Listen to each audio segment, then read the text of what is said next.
With a lot of the companies we see, which have gone ahead and have changed the way we live, they change how we interact with technology.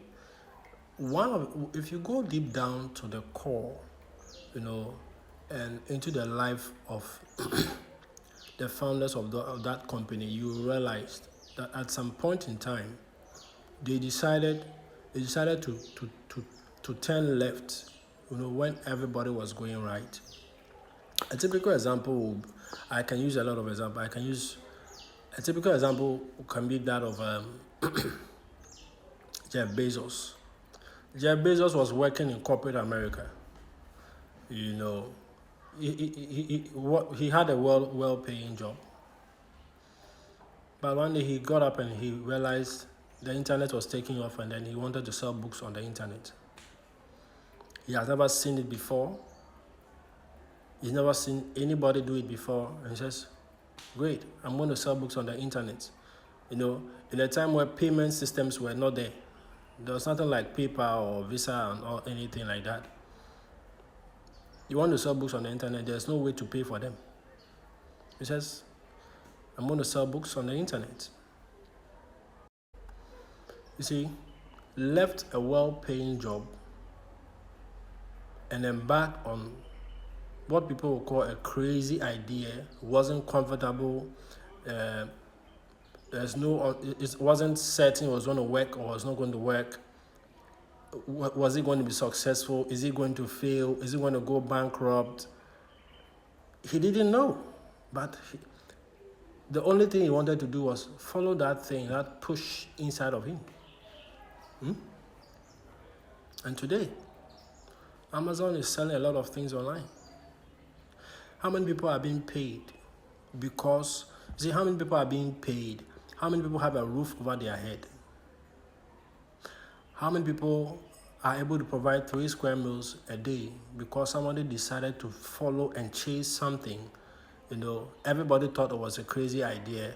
Everybody thought it was not going to work. What he was doing has never been done before, but still went ahead and followed it and chased it. And today, people are reaping the benefits because of one man.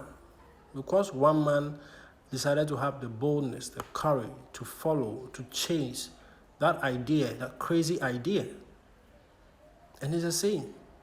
You look at the Apple story, you look at the Google guys, you go down, Sony, Nokia, everything you've seen people do is a lot of the time is taking left when the whole world says, let's go right.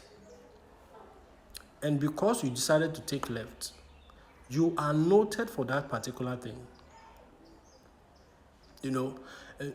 When you move on a path that is less traveled, you discover a lot of things. There are a lot of things over there. If you travel on a path, you move on a path less traveled, you discover a lot of things. Gold, diamond, silver, something is left. You never know. You never know what is there because nobody wants to use that route. So what? Anybody who allows themselves and builds confidence, courage, everybody is going to come against you. Everybody is going to turn against you because we are not comfortable with things we don't know about. You see, when you come here on earth, everybody wants to take decisions based on what they know they are going to get. You see, but nobody wants to take a decision and just hope for the best. Nobody does that. Nobody does it. And you look at it, you come to the Apple story, it's the same. When Steve Jobs was sacked from Apple, he decided to go to Next. Why? Because he still loved what he did. He wanted to do it differently. He did a lot of things at Next. He failed a lot. But today, the software he built at Next, that software was a software that revived Apple from collapsing. How is that possible? And you can go on and on and on. A lot of the signature brands people want to associate themselves with. If you go deep down and look deep down, at their stories, you will realize at a certain point in time of the story of whoever founded some of these companies, they decided, I'm going to go left, I'm going to chase this idea, I don't know what's at the end of it, but I'm going to do it, I'm just going to hope for the best, and something happens. How can SpaceX build rockets in record time than NASA? How is that possible? It doesn't make sense. NASA, who has gone to the moon and back several times, SpaceX is building rockets at record time at a fraction of that cost. The fraction of the cost NASA is using to build some of these things. How is that possible? You see, you never know what you're going to find when you take that path less traveled. And what I'm doing here is trying to encourage you to move on to that thing, follow that thing. Don't focus too much on what you're getting with the certificate and all that. Don't focus too much, because the world has stayed. The world has lived on the certificate era for so long, and people are not creating, people are not giving to earth, people are not giving to life what is inside of them. Everybody is carrying something specific. If you're here to invent the next level of technologies, it has to come out of you. Whatever it is, levitation machines, whatever, you have to. It's only going to happen.